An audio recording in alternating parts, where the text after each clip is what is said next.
এই বর্ষার সময় আর ভালো লাগছে না রে, সারাটা দিন পানি আর পানি। হ্যাঁ রে সূর্য, তা যা বলেছিস। তখন আমি গৌতমকে বলতে লাগলাম, আচ্ছা গৌতম, রাতের বেলায় তালপুকুরে মাছ ধরতে গেলে কেমন হয় বলতো? বর্ষার সময় মাছ ধরার বিষয়টা খুব মজার, কিন্তু তুই যে জায়গার নাম করছিস সে জায়গাটা তো খুব ভয়ানক। ওরে বাবা, ওই জায়গার নাম নিস না। আমি দাদুর কাছে শুনেছি প্রায় কয়েক বছর ধরে ওখানে কেউ যায় না, আর ওখানে নাকি ভূত মানুষ রূপে ঘুরে বেড়ায়। আর এই পর্যন্ত যারা গিয়েছে তারা কিন্তু আর ফিরে আসেনি। আর তোরা কিনা বলছিস ওই তালপুকুরে মাছ ধরতে যাবি? আমি যাব না বাবা, তোরা যা। তুই দেবদূত সারা জীবন ভীতুতা ভীতুই থেকে গেলি, আর তুই তো নিজেকে খুব সাহসী বলে পরিচয় দিস, তাহলে চল দেখি কেমন পারিস। তখন দেবদূত মনে মনে ভাবতে লাগলো, ওরা আমাকে ভীতু বলছে, তবে এদেরকে প্রমাণ করে দেখিয়ে দেবো আমি সাহসী। তারপরে আমি বললাম, আচ্ছা গৌতম দেবদূত, তাহলে মনে থাকে যেন ঠিক রাত 2টোর সময় ওই বটতলার ওখানে চলে আসবি, 3জন একসাথে যাব। এই সূর্য, তাহলে মাছ কী দিয়ে ধরবি? আরে ওসব নিয়ে তোদেরকে ভাবতে হবে না, আমার দাদুর একটা পুরাতন জাল আছে, ওটা নিয়ে চলে আসব। আচ্ছা ঠিক আছে ঠিক আছে ঠিক আছে, তাহলে সবাই বাড়ি চল। ঠিক আছে, যা তাহলে। তারপর আমরা সবাই যে যার বাড়িতে চলে গেলাম। আমি সোজা দাদুর কাছে গেলাম। দাদু, দাদু, বাড়িতে আছো? এই কে রে? আমি সূর্য বলছি দাদু। ও আচ্ছা, আয় তাহলে, ভিতরে আয়। তারপরে আমি দাদুকে বললাম, দাদু, তোমার ওই মাছ ধরা জালটা আমাকে একটু দেবে?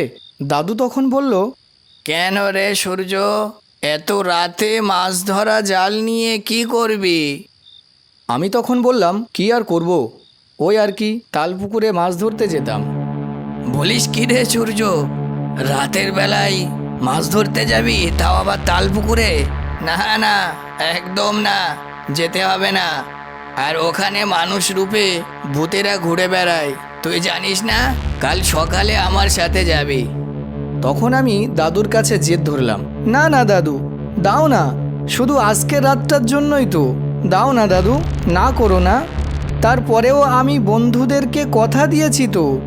আচ্ছা ঠিক আছে ঠিক আছে, দাঁড়া একটু, এই নে জাল, তোরা যাচ্ছিস যখন আর একটা জিনিস সাথে নিয়ে যা। এই নে, এখানে 3টি তাবিজ আছে, 3টি তাবিজই 3জনের হাতে বেঁধে নিবি। আর মনে থাকে যেন, তাবিজটা কিন্তু সবার হাতেই থাকে, ভুলে যাস না যেন। আচ্ছা ঠিক আছে ঠিক আছে, মনে থাকবে। তারপর ঠিক রাত 2টোর সময় আমি যেতে লাগলাম সেই বটতলার দিকে। আমি গিয়ে দেখি গৌতম ওখানে আগে থেকেই বসে আছে। কী রে গৌতম, দেবদূত এখনও আসেনি? না রে, ওর কথা আর বলিস না, ও সত্যি একটা ভীতু। ওই তো দেবদূত এসে পড়েছে। যাক বাবা, আসলি তাহলে। আমি তো মনে করছিলাম ভয়ে ঘুমিয়ে পড়েছিস। নে চল চল, আর ঠাট্টা করিস নে তো। তারপর আমরা 3জন মিলে তালপুকুর পাড়ে যেতে লাগলাম। কিছু সময় পরে চলে আসলাম তালপুকুর ধারে। সূর্য, কি করে যাওয়া যায় বলতো নদীর মাঝখানে? দেখতো কোনো নৌকা মাঝি আছে কি না। আর এত রাতে মাঝি বা কোথায় থাকবে বলতো, তাও দেখ একবার খুঁজে পাওয়া যায় কি না। কিছু সময় পরে একটু দূরে তাকিয়ে দেখতে পেলাম একটি লোক নৌকার ওপরে বসে আছে। ওই তো, চল তো দেখি, একটি মাঝিকে দেখা যাচ্ছে মনে হচ্ছে। হ্যাঁ হ্যাঁ চল। ও কাকা, কাকা, বলি আমরা মাছ ধরতে এসেছিলাম, আমাদেরকে নদীর মাঝখানে নিয়ে যাবেন একটু? লোকটি কোনো কথা বলল না। আমরা দেখতে পেলাম শুধু মুখের পাশে একটি চোখ দেখা যাচ্ছে, শুধু হাত দিয়ে ইশারা করলো, বসো।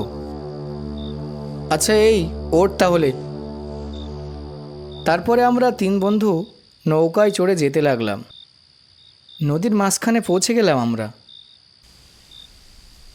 তারপরে গৌতম জালটি ফেলল, কিন্তু খালি জাল উঠে আসলো, তাতে কিছুই বাঁধল না। পরের বার গৌতম আবার জাল ফেলল নদীতে।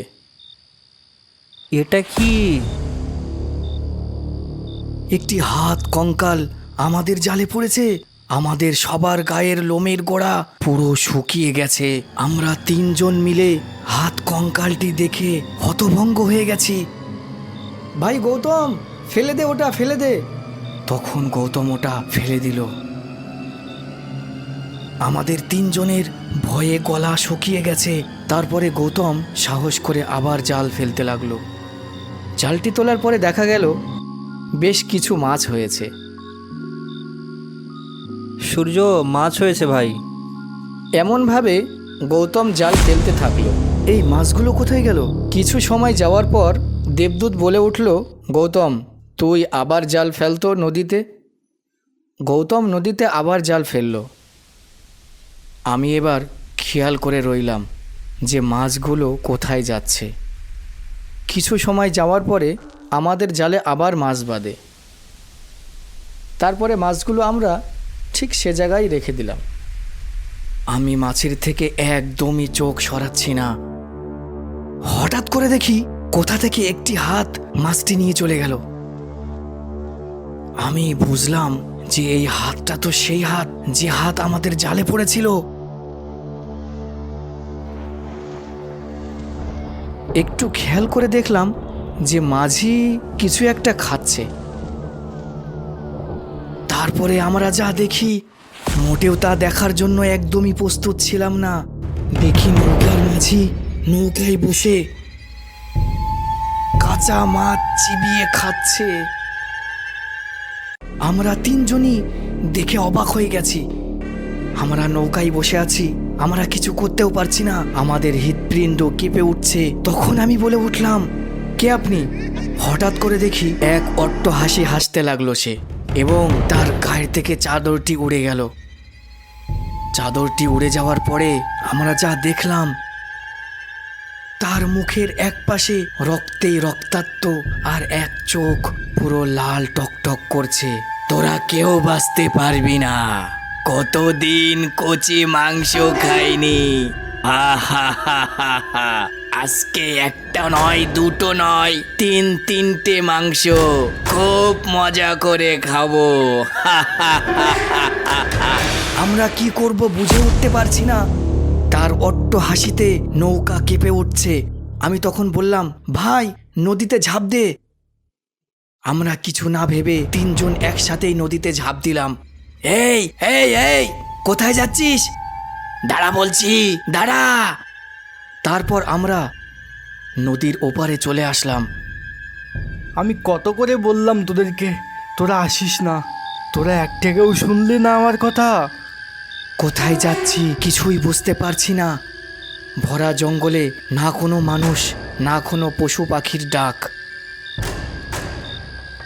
আমরা তখন সবাই রীতি মতন হাঁপাচ্ছি।